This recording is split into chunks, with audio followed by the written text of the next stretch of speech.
Encuentro Familiar, un programa dedicado a traer esperanza a la mujer de hoy. Y ahora con ustedes, Marina Pinto. Miles de niños en este preciso momento están sufriendo de abuso sexual en cualquier parte del mundo. Según algunos datos, 8 de cada 10 casos de abusos sexuales contra el menor, en su mayoría, el agresor es una persona del entorno familiar o conocida del niño o niña. Y el 96% de los abusadores no tiene antecedentes penales relacionados con violencia sexual. Tristemente, muchos de estos casos se mantienen en silencio porque estos menores están siendo amenazados por su abusador.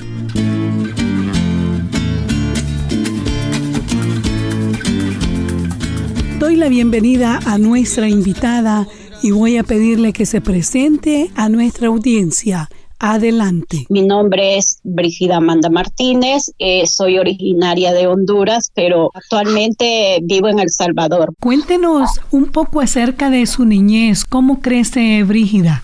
Bueno, pues la historia de Brígida es una historia triste, pues fue una infancia en la cual ella no tuvo una muñeca, no tuvo un abrazo de papá, una caricia de papá y mamá.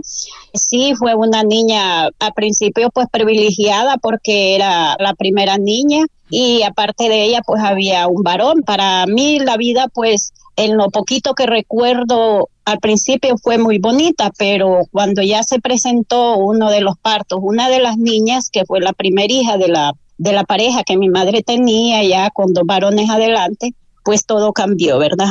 Esta niña empezó a ser abusada de la edad entre 4 y 5 años. Este padre al cual, pues siendo yo tan pequeña, le decía papá porque yo oía que otros le decían papá. Entonces era una alegría para mí que él fuera papá también, ¿verdad? ¿Qué pasó con su padre biológico? ¿Usted tenía comunicación con él? No, hasta ese tiempo pues yo siempre supe que mi papá había muerto, que yo no tenía papá y que yo no tenía que decirle papá a él, ¿verdad? Porque el papá que yo tenía se lo habían comido los animales. En la zona donde vivíamos nosotros pues salían coyotes, ¿verdad? Habíamos unas montañas cerca, así es que cuando yo preguntaba que yo quería tener un papá, se me decía, ahí en la loma se lo comieron los coyotes. Wow. Así es que no tuve el privilegio de tener ese papito que tanto anhelaba tener. Papá, hace tanto tiempo que quería decirte lo mucho que te amo. Papá, hoy que estás conmigo, recibe de tu hijo su gran admiración. Por ti, que me diste tanto a cambio de nada, solo por amor, te pido tu perdón. Y luego su madre se junta con otra pareja, ¿y qué pasó durante esa etapa de su niñez? Ay, pues fue triste, fue fatal porque la niña de repente veía a un hombre desnudo, se le presentaba quizás ya de 5 años, empezó a desnudárseme, a quererme penetrar quizás en su mente, pero había una niña escandalosa que gritaba mucho y eso no lo dejaba él actuar. Y así fui siendo acosada sexualmente, quizás en algunos momentos pues mi madre en ese tiempo por su ignorancia nunca lo notó, pues era una niña bastante reservada, triste, porque yo sabía que no podía hacer nada ya de que él me amenazaba, si le contás a tu mamá, te voy a robar o te corto la lengua o te echo a los coyotes para que te coman. Entonces crecí hasta la edad de 9 años. Tuvimos el privilegio de cambiarlo de ese sector a donde había ya caserío, ya casas más cerca, circulaba más la gente. Entonces durante 2 años él dejó de acosarme. Pero cuando yo cumplí los 10 años, sí, ya volví a ser, ya sí fui violada. ¿Por el mismo hombre? Por el mismo hombre. Yo no podía estar estar en la cocina, él me levantaba mi faldita, yo lloraba, pero él me decía, si haces bulla te corto la lengua. Y fui creciendo, y cuando mi madre trabajaba de lavar y planchar, se iba ella y le decía a él, si usted se va para el río, váyase, pero deje la niña que les deje de comer a los animales. Saliendo mi madre, aquel hombre me tiraba al suelo, se me tiraba encima, penetró quizás 1 o 2 veces, y eso pues hacía de que mi ropita se manchara de semen. No sé si mi madre nunca notó eso. Para mí eso es duro, porque una madre debe de observar sus hijos y tener ese cuidado, y ella no lo tuvo, y yo fui creciendo. ¿Cómo es posible que su madre no supiera lo que estaba pasando si habían señales en su ropa de que usted estaba siendo abusada?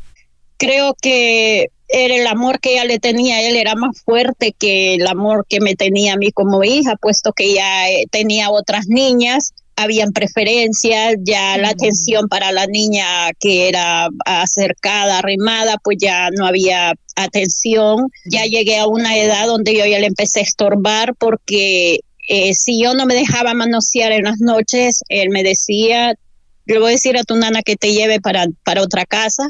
Y mi madre pues empezó a andarme depositando. Cuando me miraba bonita, decía él, me traía, porque yo tenía que ser de él. Esa era la condición. Yo te empecé y vas a ser mía hasta el final.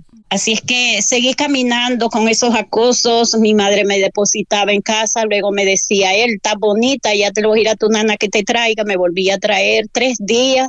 Y como yo no me dejaba abusar de él, entonces me volvía a correr. Mi madre me golpeaba, me ultrajaba, me corría, me echaba. Era un perrito que entraba y salía. 3 días había paz, pero los otros ya no.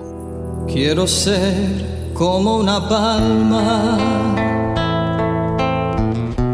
bien frondosa en la pradera. Subo arriba y vuelvo abajo, un aguijón no me deja. ¿Usted nunca se lo comentó a nadie más que usted estaba siendo abusada? Habían señoras de confianza de mi mamá que yo les decía, me decían, Brigidita, pero ¿y a vos por qué doña Ángela no te quiere? Entonces yo le decía, es que el marido de ella, don Julano, abusa de mí, y como yo no me dejo tocar, no dejo hacer lo que él quiere, entonces él le dice cosas a mi mamá me corre y me echa, y siempre me anduvo depositando a cuidar niños, pero yo nunca duraba, porque la condición era de que yo no podía estar mucho tiempo fuera, porque yo tenía que enamorarme de él. Yo tenía que aceptarlo a él. Yo no tenía que tener novios fuera del hogar.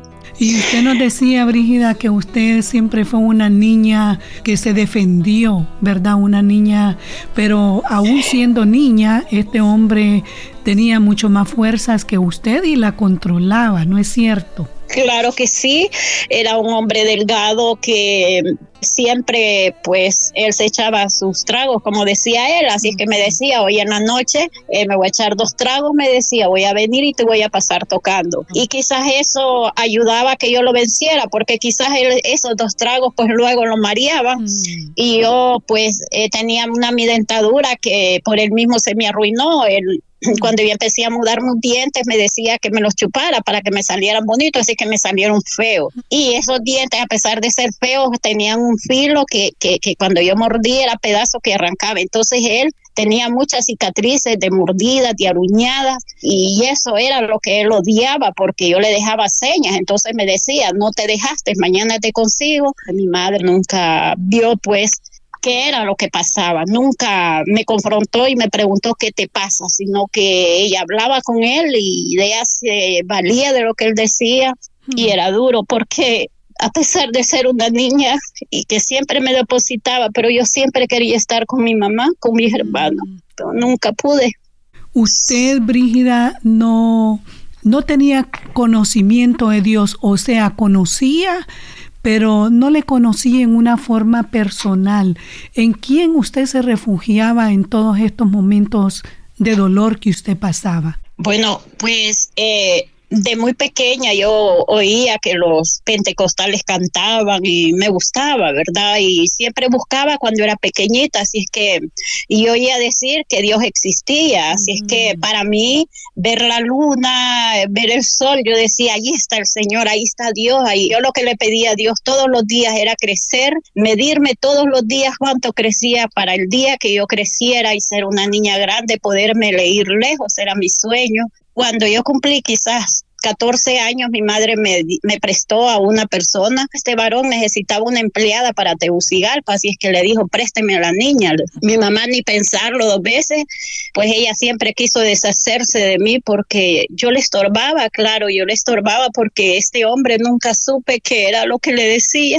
En ese tiempo conocí a mi padre, pero mi padre tenía su hogar, su familia, y poco o nada no le interesé. Yo mi emoción de saber que él era mi papá, aquello me bastó. Y con el tiempo en Tegucigalpa, pues conocí a una empleada doméstica igual que yo, y ella me llevó al Evangelio y ella me enseñó de que Dios era fiel, que Dios era bueno, que Cristo salva, que Él te va a cuidar. Y porque yo lloraba y las patronas, las señoras donde yo trabajaba, les decía que yo soy violada, yo tengo esto.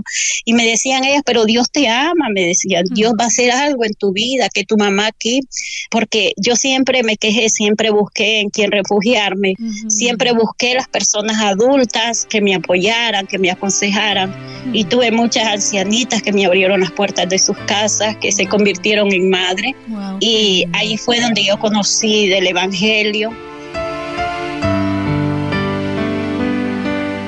Hemos escuchado la triste historia de nuestra invitada por el abuso que vivió. Me imagino que habrá alguien que se identifica con ella y por temor se ha quedado en silencio. Hoy te animo a que busques ayuda. No te quedes callado. Alza tu voz, porque al hacerlo estarás salvando la vida de otra persona víctima de su abusador. Recuerda que para poder seguir adelante con tu vida necesitas sanar tu corazón, y esto empieza con la decisión de perdonar, aunque no sea fácil. El perdonar no significa que los recuerdos dolorosos se borrarán, pero sí traerá sanidad, cambiará tu presente y mejorará tu futuro. Leemos en la Escritura que nos dice Mateo 6, versículos 14 al 15. Porque si perdonáis a los hombres sus ofensas, os perdonará también a vosotros, vuestro Padre Celestial. Permíteme hacer una oración por ti.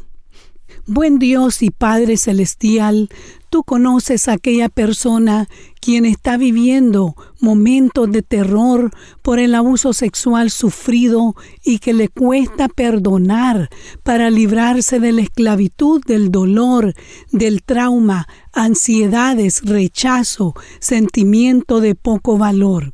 Te pido que llegues a su vida en este momento y que puedas sanar todas aquellas heridas que no le permiten seguir siendo feliz y disfrutar una vida plena. Que hoy pueda sentir tu amor como un bálsamo sanador. En tu nombre he orado. Amén. Por ahora, solo me queda recordarte que solamente en Cristo hay esperanza y te invito a nuestro próximo programa.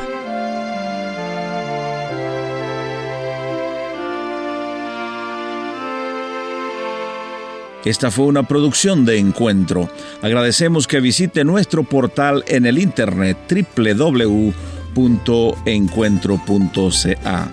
Si quiere hacer algún comentario sobre este programa o escribir al programa Encuentro Familiar, le voy a agradecer que vaya al internet y ahí va a encontrar todos nuestros datos, www.encuentro.ca. Será hasta nuestro próximo Encuentro Familiar.